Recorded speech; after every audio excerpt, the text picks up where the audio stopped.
여러분 안녕하세요. 네, 1.10 레위기 시간입니다. 오늘은 제사 가운데서 네 번째로 소개되어 있는 속죄제에 대해서 함께 살펴보려고 합니다. 자, 먼저 우리가 제사를 배울 때 먼저 던질 수 있는 질문은 이것입니다. 왜 그런 제사를 드려야 하는가? 왜 번제를 드리고 왜 소제를 드리고 왜 화목제를 드리고 그리고 오늘 속죄제를 드려야 하는가? 그것은 죄를 용서받기 위해서죠. 죄란 무엇일까요? 그리고 왜 그 죄의 문제를 해결해야 할까요? 죄라고 하는 것은 관역에서 벗어남, 즉 하나님 중심의 삶에서 벗어난 것을 죄라고 하고 있습니다. 죄는 필연적으로 하나님과의 관계의 단절을 낳았죠.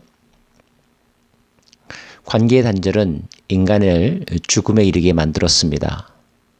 그래서 우리는 다시 관계를 회복해야 되고 관계 회복을 위해서는 죄의 문제를 해결해야 하죠. 그 죄의 문제를 해결할 수 있는 길로 하나님께서 열어주신 길이 바로 제사, 속죄의 제사인 것입니다. 자, 속죄의 제사를 드리기 위해서는 어떤 제물들을 드려야 할까요? 성경에 기록된 속죄의 제물로는 황소나 또는 숫염소 또는 수양이나 또는 비둘기 또는 곡식가루 등이 제물로 드려집니다. 사실 모든 제사에는 속죄의 의미가 포함되어 있습니다. 그럼에도 불구하고 특별히 네 번째 드리는 이 제사를 속죄제라고 하는 것은 그 죄가 sin, 즉 하나님과의 관계에서의 본질적인 걸림돌이 되는 본질적인 불순종을 사함받기 위하여 드리는 제사이기 때문입니다. 그래서 어떤 학자는 이 속죄제를 다른 말로 Purification Offering, 정결제사라고 이렇게 명칭하기도 합니다.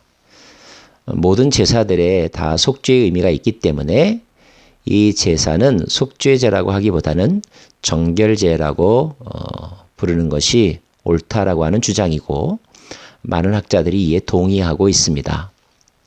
자, 속죄제의 목적은 우리가 부지 중에 지은 죄를 용서받기 위해서입니다. 왜냐하면 죄가 하나님과의 관계를 단절시켰기 때문이죠.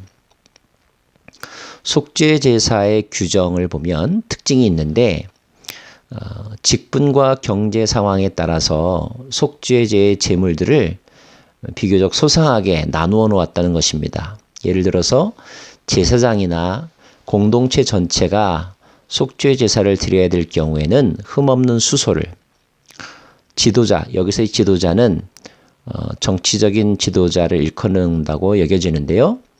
흠없는 숫염소를, 평민인 경우에는 흠없는 암소나 암 어린 양이나 산비둘기나 집비둘기, 만약에 그가 매우 가난한 사람이라고 한다면 고운 가루 에바 10분의 1, 이렇게 직분이나 경제 상황에 따라서 재물을 이렇게 나누었습니다.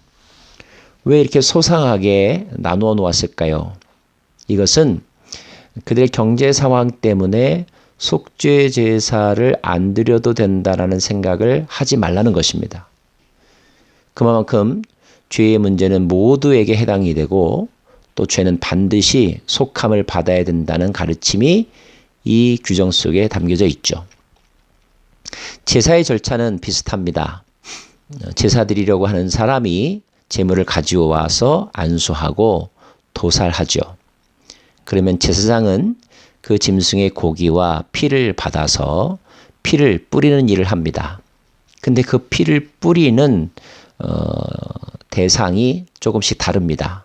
예를 들어서 제사장과 공동체 전체인 경우에는 제사장이 회막 안으로 들어가서 회막에 7번 피를 뿌립니다. 회막 안에 있는 분향단 뿔에도 바르고요.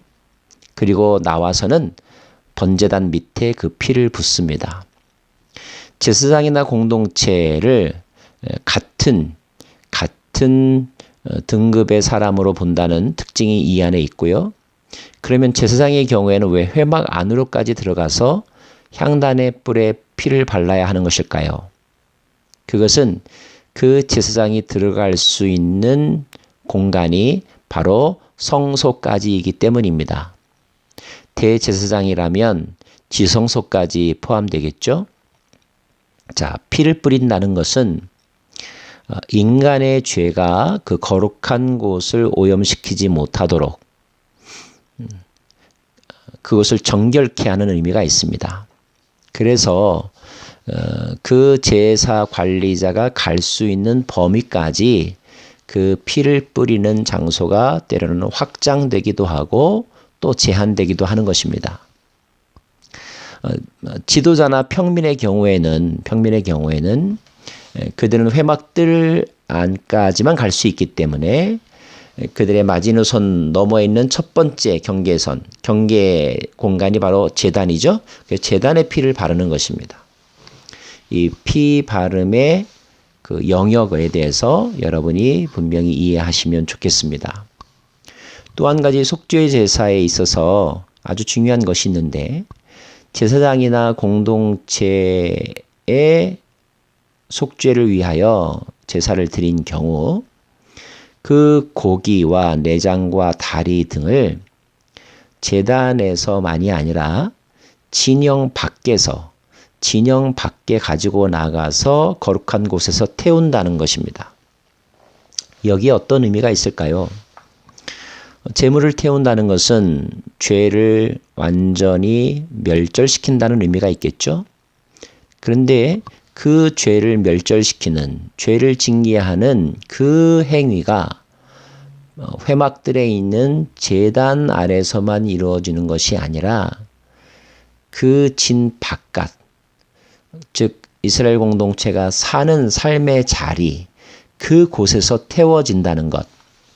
다시 말하면 이 씬의 문제를 해결하는 것은 온 이스라엘의 삶의 영역 전체에 걸쳐서 반드시 이루어지고 그곳에서의 죄는 완전히 소멸된다는 것을 상징적으로 나타내는 것이라고 볼 수가 있습니다.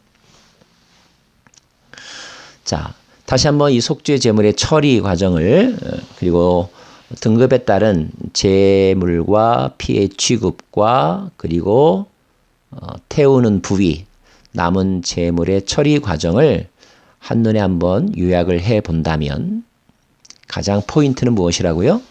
예, 제사장이 자신을 위하여 속죄 제물을 드리거나 제사장이 온 백성들의 죄를 대표하여서 속죄 제사를 드릴 경우에는 반드시 그 남은 제물까지도 밖에서 소각함으로 그 공동체 어디에서도 죄가 살아남지 못하도록 완전히 소멸시킨다는 상징적 행위, 이 상징적 행위 속에 담겨져 있는 교훈을 여러분 꼭 기억하시기를 바랍니다. 자, 이 속죄제, 다시 말하면 정결제의 의미와 교훈을 다시 한번 요약해 볼까요? 하나님의 법에서 벗어난 죄로부터 정결과 속죄함을 얻기 위해서 드리는 제사이고요. 이런 제사는 자기가 죄를 지었음을 먼저 깨닫는 단계를 거치겠죠. 죄인임을 깨닫게 되었을 때, 그리고 그 죄의 문제를 스스로 해결할 수 없다는 것을 깨닫게 되었을 때 그 인간은 하나님께로 나아가게 될 것입니다. 하나님 앞에서 자신이 얼마나 큰 죄인인가를 고백하는 것이 중요합니다. 자, 이 속죄의 제사가 예수 그리스도 안에서 예수 그리스도의 죽으심과는 어떤 관계가 있을까요? 그분의 죽으심은 단번에 우리의 죄를 속하기 위하여 스스로 제물 되신 사건이죠. 히브리서는 그 의미를 분명하게 우리들에게 설명해 주고 있습니다. 죄를 지었는데 자기가 죄를 지었다는 것을 알면서 죄책감을 가지고 평생 살아간다는 것은 큰 불행일 것입니다. 그러므로 그런 사람은 반드시 죄사함의 은총을 누려야 되겠죠? 그 죄사함의 은총을 우리에게 베풀기 위하여 예수께서 친히 피 흘리심으로 우리를 정결케 하고 지성소를 정결케 하고 그리고 우리의 모든 죄를 씻어 주시고 하나님과 우리 사이에 연결다리가 되어 주셨다는 것. 그분을 통하여 우리가 하나님과 하나가 될 수 있고 하나님과 동행할 수 있다는 것. 얼마나 큰 은혜입니까? 속죄제는 예수 그리스도께서 십자가를 지심으로 인류의 모든 죄, sin, 이 sin을 대속하신 그리스도의 대속사역을 상징합니다. 그분은 친히 어린 양이 되셔서 모든 인류의 대속물이 되어 주셨고요.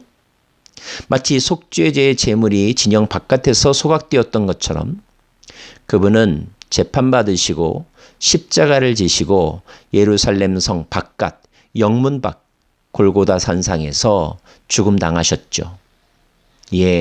속죄 제물의 그 상징적인 행위를 예수께서 친히 감당하신 것입니다. 여러분, 화목제가 남은 제물을 이웃들과 함께 나눔으로 그 제사가 완성되는 것이라면 속죄 제사는 영문 밖에서 불태워짐으로 그 제사가 완성되는 것인데 예수께서 친히 그 일을 감당하셨다는 것. 그렇습니다. 우리 모두는 예수 그리스도의 피로 말미암아 깨끗함을 얻게 되었습니다. 보혈의 능력, 보혈의 은혜를 누리며 기억하며 그 능력으로 죄와 싸워 이기시고 하나님과 동행하는 저와 여러분 되기를 간절히 소망합니다.